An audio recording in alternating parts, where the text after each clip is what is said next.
আমি এই যে হাজির হয়ে গেলাম মালাই কেক নিয়ে। আর দেখতেই পাচ্ছেন কত সুন্দর দেখতে হয়েছে। চলুন পুরো ভিডিওটা দেখে নেবেন।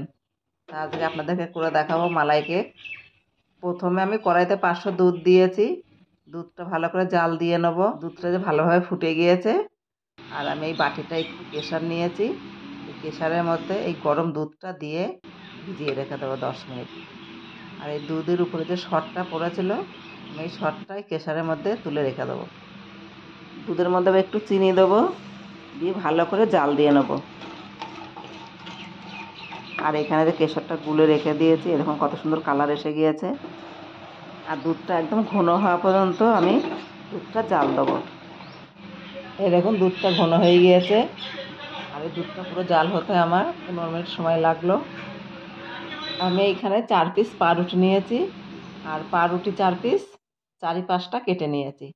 আমি একটা পাউরুটি 4 টুকরো করে কেটেছি। আমি রুটিগুলো থালার উপর সাজিয়ে দিয়েছি। আর এই গরম দুধটা পাউরুটির উপর দিয়ে দেবো। এই পুরো গরম দুধটাই উপর দিয়ে দিলাম। কেশর আর দুধটা যে ভিজিয়ে রেখেছিলাম আর ওর মধ্যে সরটা দেওয়া ছিল, এইটা উপর দিয়ে দেবো। উপর দিয়ে একটু কাজু বাদাম আর কাঠবাদাম একদম মিহি করে নিয়েছি, দিয়ে ওটা দিয়ে দিলাম। ভালো করে পুরো উপরটা দিয়ে দিয়েছি। দিয়ে এবার 1 ঘন্টা ফ্রিজে রেখে দেবো। আজ 1 ঘন্টা পরে ফ্রিজ থেকে বের করে নিয়ে আসলাম। আবার এর খেয়ে দেখবো কেমন হয়েছে। আর আমি যে 1 পিস তুলে নিয়েছি, এটা খেয়ে দেখবো কেমন হয়েছে খেতে। উপরে একটু মালাই দিয়ে নেবো।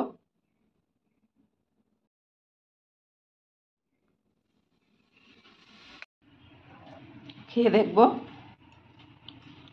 খেতে খুব সুন্দর হয়েছে। 1 টুকরো তুলে খেয়ে নিলাম। তা আমার যে হয়ে গেছে পাউরুটি দিয়ে মালাই কেক।